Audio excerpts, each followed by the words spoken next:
Et directement, nous prenons la direction de la République démocratique du Congo. Des combats ont repris après la signature des accords de paix. Les rebelles de la FCM 23 ont intensifié leur offensif dans le sud Kivu en s'emparant de plusieurs localités à la frontière avec le Burundi et des combats du côté de la République démocratique du Congo dans l'est donc de ce pays à la suite de la signature des accords de paix signés sous l'égide de Washington. Et quelques jours après, les combats reprennent et s'intensifient d'ailleurs dans l'est de la République démocratique du Congo. L'on s'interroge, cet accord vole-t-il déjà en éclats ou que doit-on attendre? Nous nous interrogeons avec nos invités. Je commence par vous, Robert Kosigan-Akwete. L'accord de paix portait des espoirs quant à une accalmie dans l'est de la République démocratique du Congo, accalmie qui serait scellée avec l'accord de Doha, pour lequel aussi des négociations ont repris cette semaine, mais ces négociations reprennent sur fond de combat sur le terrain dans l'est de la République démocratique du Congo, combat qui oppose la FCM 23 aux forces gouvernementales. Oui, cet accord que Donald Trump voyait de miracle, comme un miracle entre la RDC et le Rwanda, s'est volatilisé comme de l'essence. Et donc, c'était même prévisible parce que quand la signature de l'accord se passait, il y avait déjà les velléités, on repris sur le terrain. On l'a même dit ici sur ce plateau. Mais on espérait que peut-être après l'accord, les choses... Non, les choses se sont intensifiées. La guerre s'est déplacée au faubourg de la frontière du Burundi et le Congo démocratique, où dans quelques heures, il y a de cela quelques heures, Uvira est tombé entre les mains de M23, où les commandos ont pris position et les combattants défilent dans la ville. Et donc, beaucoup de localités du sud Kivu sont pris en tenaille par le M23, malgré les offensives de l'armée de RDC, plus leur soutien, malgré l'intervention où le Burundi et les supplétifs de l'armée de RD Congo, je pense quand même qu'ils n'ont pas su faire le poids vis-à-vis de M23 avec sa base militaire rwandaise.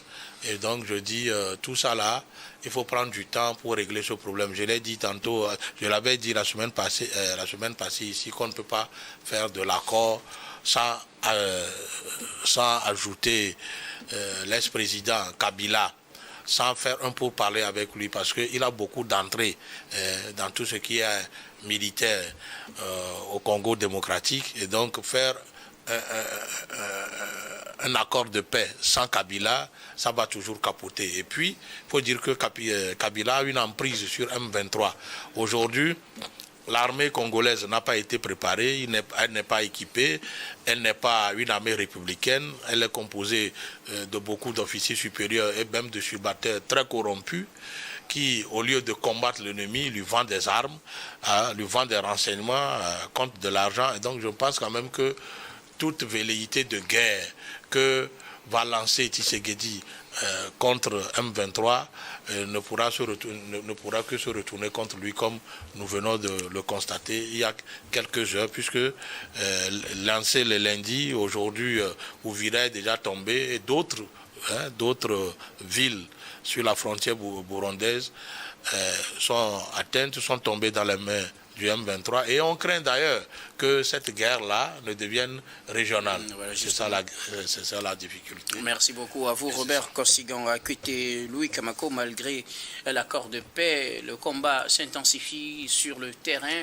L'Ouganda d'ailleurs accuse le Rwanda, le Burundi plutôt accuse le Rwanda de combattre ses soldats sur le sol congolais, puisqu'on sait que les soldats burundais appuient les forces armées de la République démocratique du Congo. L'est de la République démocratique du Congo encore théâtre d'affrontement, alors qu'un accord de paix a été signé ce 4 décembre à Washington.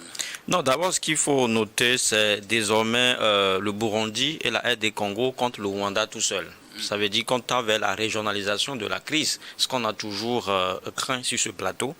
Mais quand vous voyez le scénario congolais, en fait, n'étonne personne parce que quand vous analysez bien les faits, les contextes dans les crises, en fait, dans des conflits un peu prolongés, on a tendance que parfois on met la pression sur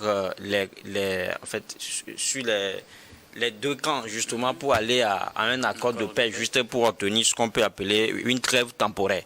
C'est ce qui s'est passé ici à un Congo, où il n'y a pas eu une adhésion populaire des populations. Il n'y a pas eu une cohésion, il n'y a pas eu de consensus réel entre les partis, parce que quand on parle de cette crise-là, il y a souvent le M23 aussi. Le nom de M23 revient à chaque fois, mais l'accord dont nous sommes en train de débattre a été signé entre la RD Congo et le Rwanda. Le M23 n'a pas été pris en compte, donc je pense que c'est un accord qui a été signé sous le coup de la pression internationale pour obtenir une trêve temporaire. Donc ne soyez pas étonnés que du jour au lendemain que cet accord-là soit volé en éclats. Mais avec le M23, il y a des discussions qui se mènent sous l'égide de Doha.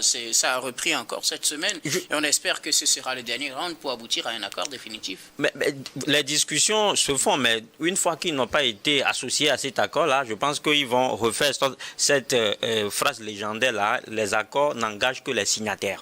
Je crois que le M23 est dans cette logique aujourd'hui. Et quand vous voyez même l'accord qui prévoit un volet économique garantissant l'accès américain aux minerais stratégiques de l'Est Congo, ça veut dire tout simplement que le M23 n'est pas du tout satisfait. Et pour le démontrer, pour se faire entendre, ils ont continué justement par frapper dans l'Est du Congo. Donc je crois que pour beaucoup d'analystes, c'est peut-être aussi une façon aujourd'hui pour le M23 de mettre la pression sur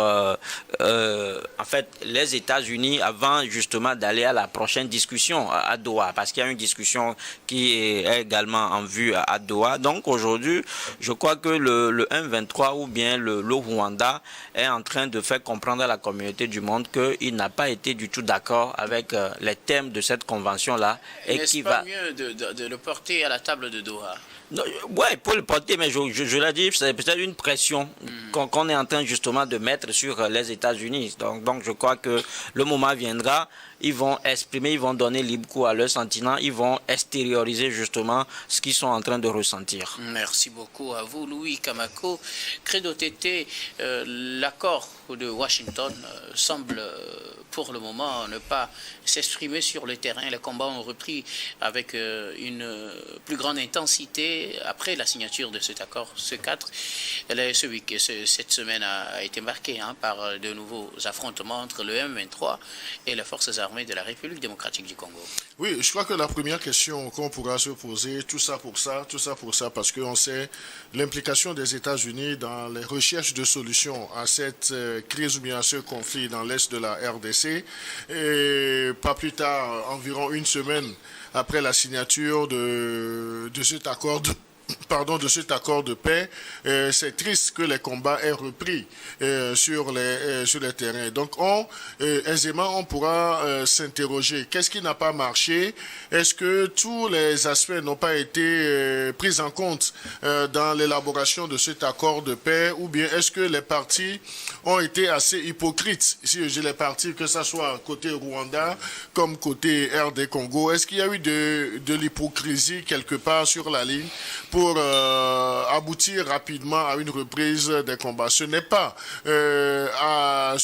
pas pour une bonne renommée des États-Unis, et cela relance même la médiation qu'on doit toujours continuer par faire entre les deux pays, si on sait qu'avec la reprise systématique de combats sur le terrain, cela équivaut à des bribes de tension qui existeraient encore. Maintenant, au-delà de tous les efforts fournis par les États-Unis, je crois que l'Union africaine doit beaucoup plus s'impliquer dans la recherche de solutions assez durables.